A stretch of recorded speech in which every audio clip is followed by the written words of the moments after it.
le coup de marteau. Et comme tous les mardis, c'est la chronique que vous attendez tous, la chronique de Au Bon Tweet. Bonjour Au Bon Tweet. Bonjour Clémence, Comment ça va aujourd'hui? Ça va très bien et vous m'avez manqué. D'ailleurs, apparemment, vous avez manqué à tout le monde. Ouais, c'est très très gentil ça. Alors de quoi va parler votre chronique cette semaine? Alors cette semaine, en fait, j'étais un peu flemmard. D'abord parce que c'était mon anniversaire Ah oui, samedi. zut! J'ai oublié. Bon anniversaire. Mais merci beaucoup. Et voilà, et donc j'étais assez occupé. Ouais, Voilà. c'était bien votre anniversaire? Alors c'était top parce que j'ai eu droit à plein de cadeaux. Samedi, les agriculteurs, ils ont fait la misère à Macron. Et hier soir, dimanche soir, mon fils m'a emmené à un concert de Kanye West. Bon alors, Kanye West avait 2 heures de retard comme d'habitude. Mais pendant qu'on attendait, il y avait toute la foule qui hurlait Macron démission. Et on aurait dit qu'il faisait ça pour moi. Et j'étais très très touché. Oh bah oui, c'est trop mignon. En tout cas, c'est vraiment beaucoup d'anniversaires. Du coup, on comprend que vous n'ayez pas eu trop le temps de travailler sur votre chronique. C'est tout à fait compréhensible. Voilà, alors cette semaine, j'ai un peu fait dans la facilité, on va pas se mentir, donc je vais faire un petit survol de l'actualité avec ma vision des choses, donc on va être dans un registre quand même un petit peu plus sérieux que d'habitude. En même temps, il faut dire qu'elle est assez chargée, hein, cette actualité cette semaine. Oui, c'est pour ça que je me suis dit que ce serait pas mal de faire un petit point, parce que je sais pas si vous avez remarqué, mais plus l'actualité est chargée, plus on nous raconte des bobards. C'est pas faux. Alors, quel sujet allez-vous aborder? Alors je vais commencer par la mort de Navalny. Oula, oui, alors là, vous commencez direct assez fort. Il est brûlant, ce sujet. Oui, je sais, mais comme je suis déjà détesté par plein de gens et bloqué par plein de ministres sur Twitter, alors je m'en fous. Donc voilà, donc Navalny, en fait, c'était un opposant politique de Poutine qui représentait environ 2% des Russes. Mm. On nous le présente comme un martyr, mais le mec était répertorié à l'extrême droite, avec des penchants racistes et homophobes. En France, un mec comme ça se fait lyncher par les médias, mais là, c'est un héros, donc c'est toujours 2 poids, 2 Oui. mesures en France. Et en plus, on a des vidéos de lui en train de planifier une révolution orange en Russie, donc c'est un peu normal que le mec soit en prison. Moi, si je fais un coup d'État en France, a priori, je vais suivre le même chemin. Oui, mais de là à le tuer.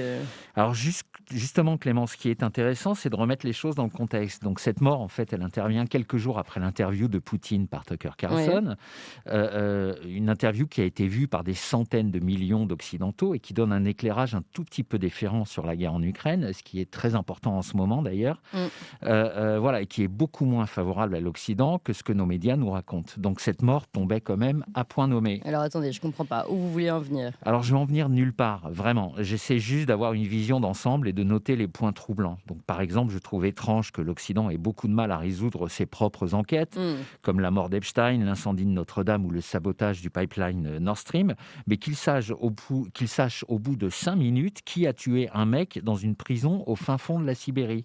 Et surtout, moi, les mecs qui s'indignent sur l'emprisonnement d'un opposant politique et qui font semblant de ne pas voir la situation de Julian Assange, ça me fait doucement rigoler. Donc c'est toujours 2 poids, 2 mesures, Ouais. systématiquement.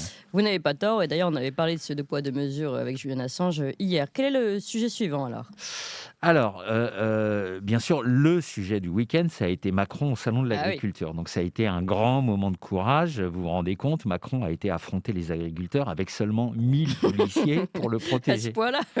Je suis passé devant samedi, il y avait des cars de CRS tout le long du boulevard. C'était vraiment impressionnant, sans compter tous les motards de la Brave qui étaient juste à l'entrée du salon.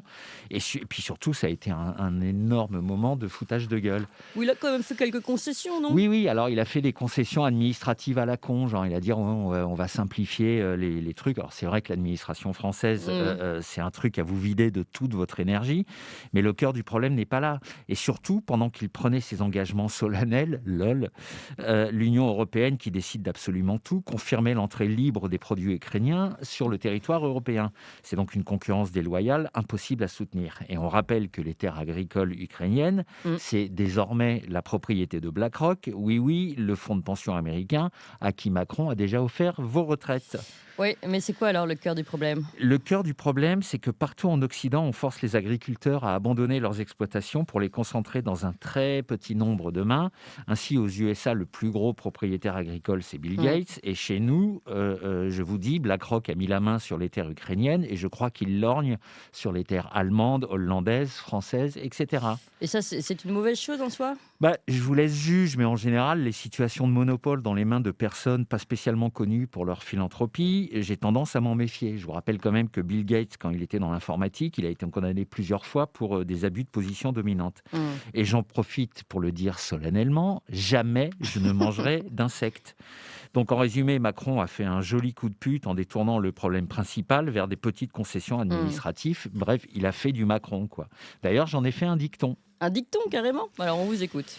Avec Macron, l'enculade est tellement rapide que quand tu la vois à l'œil nu, c'est qu'elle est déjà dans ton cul.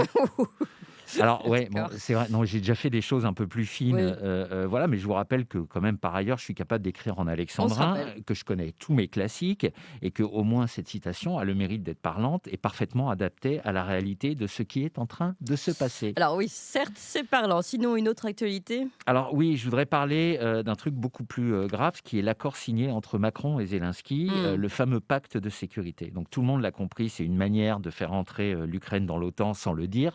Donc c'est une espèce de cheval de Troie, mais qui est tellement grossier que moi je parlerais plutôt d'un âne de Troie. Encore que j'aime beaucoup les ânes, c'est pas le problème, mais c'est une énorme ficelle. Ouais, bah, apparemment tout le monde l'a compris ça. Oui, voilà, mais ce que je voudrais mettre en avant ici pour faire comprendre aux normies, c'est l'enchaînement des trucs parfaitement anodins qui semblent totalement décorrélés, mais qui montrent une articulation extrêmement bien Mmh. faite, prouvant que ce sont des scénarios qui sont écrits longtemps à l'avance. Alors comment ça? Alors, l'été dernier, vous vous souvenez, pendant les émeutes suite à la mort de Naël, Macron a fait passer la loi de programmation militaire. Vous savez, celle qui dit qu'en cas de conflit ou de menace, hein, c'est toujours les trucs hyper Mmh. flous de Macron qui permettent d'interpréter comme on veut, il pourra mobiliser corps et biens jusqu'à l'âge de 70 ans. Donc C'est ça, vrai, c'était la première étape. c'est vrai, c'est vrai. La deuxième étape, c'est le DSA porté par l'affreux petit commissaire européen qui veut soi-disant limiter la haine en ligne, mais qui est en fait un organisme de censure destiné à faire taire tous les discours qui s'opposent à la ligne officielle dictée par l'Union européenne et l'OTAN sur la santé et les relations internationales, en gros. Mmh. Voilà. La troisième étape, c'est un discours tout à fait anodin de Stéphane Séjourné dans un français très hésitant qui nous dit que le rapport Viginum a identifié des chaînes de propagande russe en France. Mmh. 2 jours plus tard, les chaînes Telegram des comptes qui couvrent la guerre en Ukraine avec un discours un peu différent de LCI sautent. Mmh. Et cinquième étape, le lendemain, Macron signe son pacte avec Zelensky avec seulement des comptes Twitter pour le dénoncer et le critiquer. Donc tout est lié. Et Mmh. tant qu'on ne voit pas le tableau dans son ensemble, personne ne comprend rien. Mais dès qu'on relie les points, tout devient clair et ça permet d'envisager des scénarios pour la suite. Alors, quelle suite à votre avis? Bah, moi, je veux pas être pessimiste, mais je vois bien une opération sous faux drapeau bien foireuse où au Mmh. bout de 30 secondes, on va avoir tous les experts de LCI et de BFM Les nous meilleurs donc? expliquer, Mmh. voilà les meilleurs, Mmh. nous expliquer que c'est un coup de Poutine et que donc comme on est lié par notre pacte à la con, il va falloir envoyer de la chair à canon en Ukraine, vu que là-bas, ils ont tellement plus personne qu'ils recrutent des femmes enceintes. Mmh. C'est pas très réjouissant tout ça en tout cas, hein. Non, mais je vais terminer par une bonne nouvelle. Oui, c'est quoi? Enfin? Alors oui, Clémence, apparemment, la France est un pays béni des dieux, Ah bon? figurez-vous. Comment ça? Oui, alors on avait déjà échappé aux nuages de Tchernobyl grâce à nos frontières magiques. Et là, partout dans le monde, il commence à y avoir des procès contre les effets secondaires du vaccin. Mais en France, apparemment, on est le seul pays qui a été épargné, vu qu'aucune institution officielle ne reconnaît d'effets secondaires et qu'il y a encore 2 mois, le ministre de la Santé, qui était aussi prof d'histoire géo, dont j'ai oublié le nom, nous expliquait que le vaccin n'avait aucun effet secondaire. C'est quand même un sacré coup de bol, non? Ouais, ça c'est sûr. Merci en tout cas beaucoup, bon tweet pour ce survol un peu particulier, on va dire, de l'actualité. À votre service, Clémence, et à la semaine prochaine. Avec plaisir, à la semaine prochaine.